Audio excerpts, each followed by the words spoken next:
ગુજરાતના મુખ્યમંત્રી ભૂપેન્દ્ર પટેલે રાજ્યના વિવિધ ઇન્ડસ્ટ્રીઝ એસોસિએશન તેમજ ઉદ્યોગ સંગઠનો સાથે જીએસટીના દરમાં ઘટાડો, વોકલ ફોર લોકલ અને સ્વદેશી અભિયાન અંગે વિડીયો કોન્ફરન્સિંગ માધ્યમથી સંવાદ કરીને જરૂરી માર્ગદર્શન પૂરું પાડ્યું હતું. સંવાદમાં જીએસટી ઘટાડાનો ફાયદો આમ જનતાને મળે તેમજ નાગરિકો બચત ઉત્સવનો લાભ લઈ શકે તે રીતે આયોજનમાં સહભાગી થવા કચ્છના ઉદ્યોગકારોને ખાતરી આપી હતી.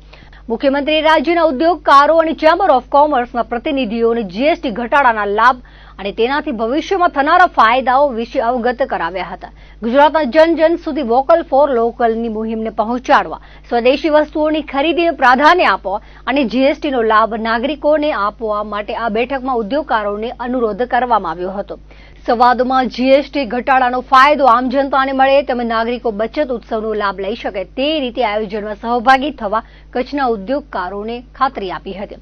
ગાંધીધામ ચેમ્બર ઓફ કોમર્સ અને જિલ્લા ઉદ્યોગ કેન્દ્ર ભુજ સહિત વિવિધ જગ્યાએથી વિવિધ ઔદ્યોગિક સંગઠનો મુખ્યમંત્રીના સંવાદ કાર્યક્રમમાં જોડાયા હતા. મુખ્યમંત્રીએ વિવિધ ઉદ્યોગકારો સાથે વર્ચ્યુઅલી સંવાદ કરતા જણાવ્યું હતું કે આત્મનિર્ભર ભારત માટે સ્વદેશી ઉત્પાદનોને અપનાવવા એ પ્રાથમિક બાબત છે. આત્મનિર્ભર ભારતના વિઝનથી સ્થાનિક કારીગરો, નાના ઉદ્યોગો અને યુવાનો માટે રોજગારની તકો ઉપલબ્ધ થઈ રહી છે. રોજબરોજના ઉપયોગમાં સ્વદેશી ઉત્પાદનનો ઉપયોગ વધારવા અંગે મુખ્યમંત્રીએ ભાર મૂક્યો હતો. ઉપરાંત વિદેશી ઉત્પાદનોની નિર્ભરતા ઘટે એ પ્રકારના વાતાવરણનું સર્જન કરવા મુખ્યમંત્રીએ ઉદ્યોગકારો અને ઔદ્યોગિક સંગઠનોને અનુરોધ કર્યો હતો. આ પ્રસંગે કચ્છની ગાંધીધામ ચેમ્બર ઓફ કોમર્સ ઇન્ડસ્ટ્રીઝના પ્રમુખ મહેશ પૂજે જણાવ્યું હતું કે જીએસટી સ્લેબના ઘટાડાને લીધે માત્ર નાગરિકોને જ નહીં પણ ઉદ્યોગોને પણ ફાયદો થઈ રહ્યો છે. વધુમાં ઉમેર્યું હતું કે જીએસટીના ઘટાડાથી નાના અને મધ્યમ વર્ગને ખૂબ જ ફાયદો થશે. કચ્છ જિલ્લો લોજિસ્ટિકનું હબ છે, ત્યારે જીએસટીના ઘટાડાથી નવા ટ્રાન્સપોર્ટ વાહનોની ખરીદ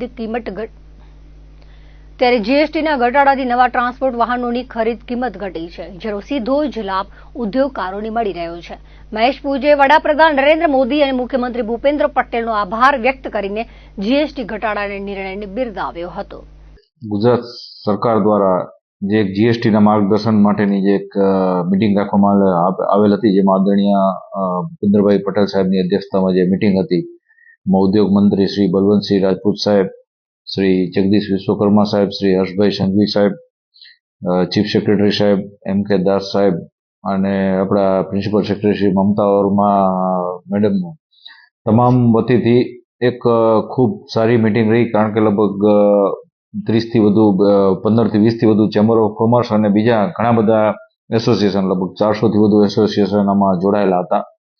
એમાં ખાસ કરીને જે જીએસટીના 2 સ્લેબ કરી દેવામાં આવ્યા છે, એના કારણે જે લોકોને જે ફાયદો થયો છે, જે બિઝનેસમાં અત્યારે ફાયદો થઈ રહ્યો છે, એ બાબતમાં ચર્ચા કરવામાં આવી હતી અને ખૂબ એક સારું માર્ગદર્શન. અને એના કારણે જે હવે આવનાર સમયમાં ઘણા ટાઈમથી જે ભારતનો વિકાસ અત્યારે થઈ રહ્યો છે, એમાં ખાસ કરીને નાના વર્ગને અને મધ્યમ વર્ગને વધુમાં વધુ આનો ફાયદો મળશે એવું એક તારણ નીકળ્યું છે. કારણ કે જીએસટીનો જે 12% સ્લેબ હતો એ 5% ઉપર આવી જવાથી લગભગ દરેક વ્યક્તિને 10%ની ઇન્ડાયરેક્ટલી બચત થશે. લગભગ 10% જેવું ખરીદ શક્તિ દરેક વ્યક્તિની વધશે, 10% વધુ વસ્તુ લઈ શકશે માર્કેટમાંથી. તો અને ઇન્ડસ્ટ્રીઝને પણ ઘણા બધા ફાયદા થયા છે. આપણા કચ્છની પણ વાત કરીએ તો લોજિસ્ટિકની વાત કરીએ તો જે ટ્રકની કિંમત 28% જીએસટી લાગતું હતું, 18% થઈ ગયું. તમામ સ્પેર પાર્ટ ઉપર, ટાયર ઉપર અને ઘણી બધી વસ્તુ ઉપર જે 10%નો ફાયદો છે. કચ્છને પણ આ જીએસટીથી દર ઘટવાથી ખૂબ મોટો ફાયદો થશે. કચ્છ તો ટ્રાન્સપોર્ટનું એક મોટું હબ ગણાય છે કંડલા અને મુન્દ્રા પોર્ટના કારણે. તો આજે જે મિટિંગ થઈ એમાં ખૂબ સરસ જે માહિતી નથી એની બાબતમાં પણ માહિતી મળી છે. અને આ જીએસટી ઓછું થવાના કારણે ભારતમાં તો સારો ફાયદો થશે જ, પણ મને લાગે છે ગુજરાતને પણ આનો ખૂબ સારો ફાયદો મળશે. અને આ તબક્કે હું ફરીથી આદરણીય પ્રધાનમંત્રી શ્રી નરેન્દ્રભાઈ મોદી સાહેબ અને તમામ જનતા વતીથી અમે ખૂબ ખૂબ આભાર માનીએ છીએ કે જે જીએસટીનું ઘણા વખતથી બધી ડિમાન્ડ હતી, જીએસટી વધારે છે અથવા તો અમુક સ્લેબ થઈ જવા જોઈએ, જે 2 સ્લેબમાં કરી દેવામાં આવ્યો.